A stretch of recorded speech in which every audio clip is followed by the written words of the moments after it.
Good morning, welcome back to Petrolblog's Rubbish YouTube channel. Hope you're well. It's 8 o'clock on Friday morning on what I'm going to call Festival of the Unexceptional Eve.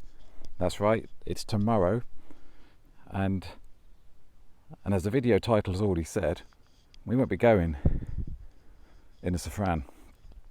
I have to say the weather this week has been miserable, not at all like this morning. This is a morning of long shadows. Look at this. I am the world's tallest man right now, according to my shadow. But as a bit like the Top Gear, what do they call it? The kind of joke car in the background, the booby car. What was it called? Anyway, I forget the name. But there's always a car in reserve in case one of the trio's car broke down. And in this respect, it doesn't feel like sloppy seconds because I do adore my Camry. I just felt it would have been nice to go in the Safrane. So this will be my steed for the journey north today, the journey to Lincolnshire. And I kind of left a cliffhanger, didn't I, on the last video, day before the MOT. So I figured I should tell you why the Safrane won't be there and how badly it failed. Firstly, what I will say is the journey to the MOT testing station was fantastic. It was six or 7 miles, and it was my first chance to get to know FSF on the road, having only driven it on a gravel track. And the journey was fabulous. I even saw a Megane Classic, which was a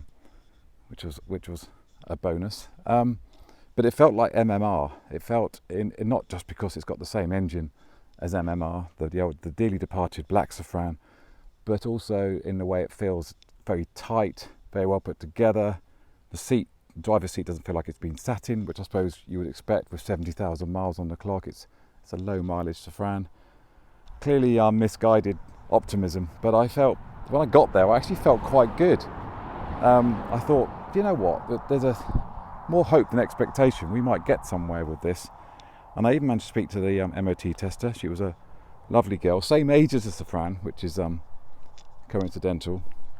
And I even explained the wiper situation, and she was absolutely fine with that. So, but of course, I did joke that in an hour's time we'll be worrying about issues bigger than a wiper. So, so I have the fail sheet in my back pocket, and you'll notice, if you can read. I'm not saying if you can read, I mean if you can see this on your screen. Brake pipe leaking on a hydraulic braking system.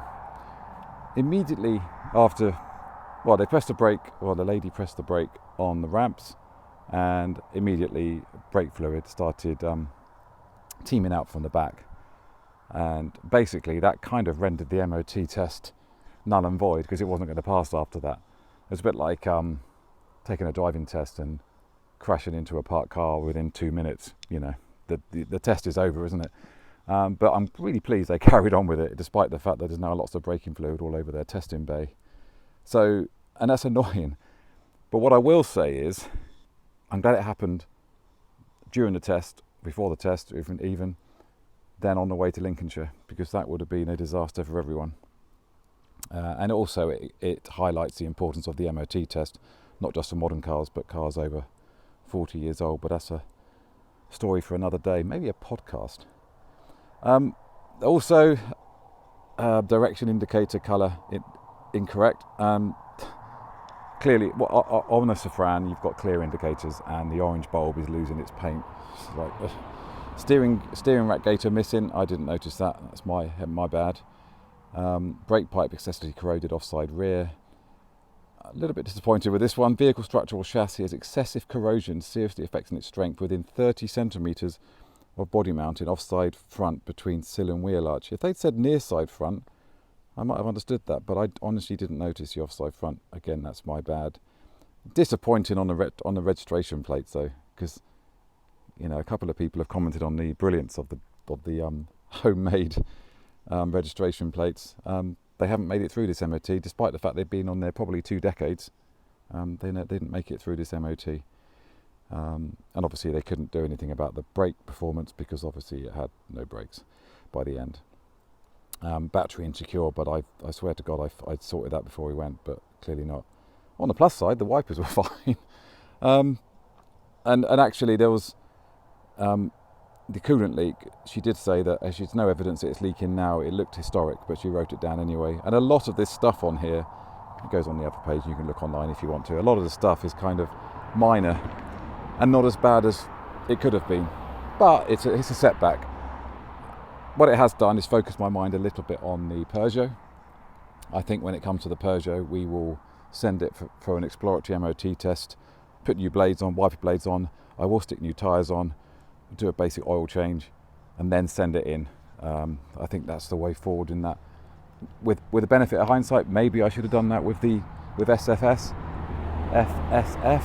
but, and this is going to sound really odd, I've really enjoyed my 2 weekends prepping the car or removing the dirt, and I wouldn't change that actually. So I really enjoyed it.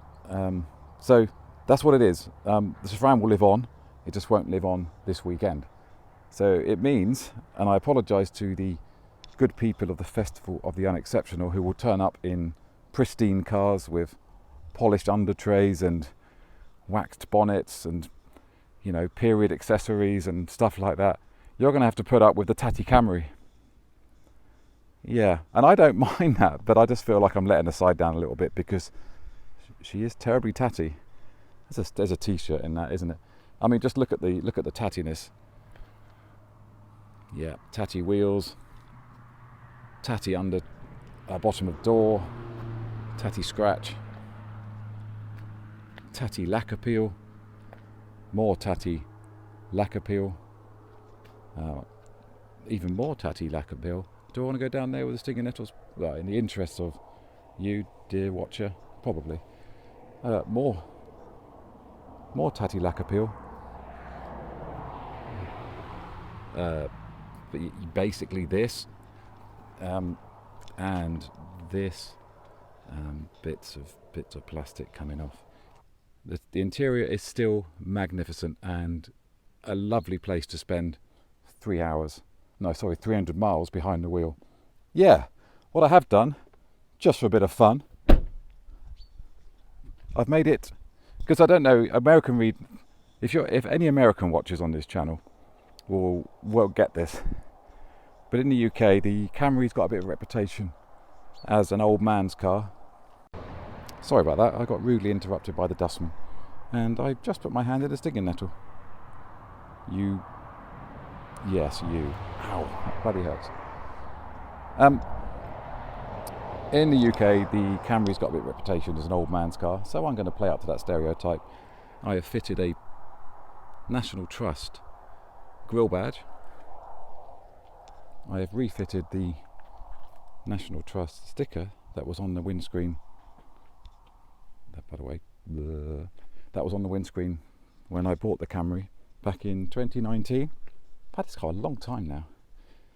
Also, you'll notice on the back window, a box of tissues. I need a hat to go with that, really.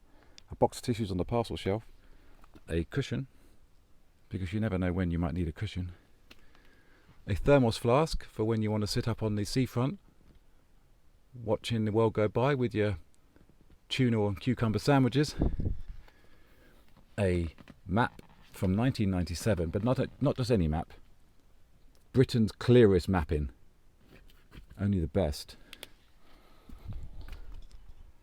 By the way, these look ace. I'm really pleased with those. And also something no Camry driver will be without: tissues and Werther's originals. Many Werther's originals. And a Roy Orbison cassette saying "I drove all night," which is something you can do in the Camry, not necessarily something that you'll do in the Safrane if you want to get back. Oh, and also a period model car of the Tatty Camry. It actually looks just as tatty. That's it. So I would say, do say hi if you see the Tatty Camry at the Festival of the Unexceptional. But I am the most socially awkward person in Britain, probably. And when it comes to Safrane, don't worry, because things can only get better. Thank you for watching.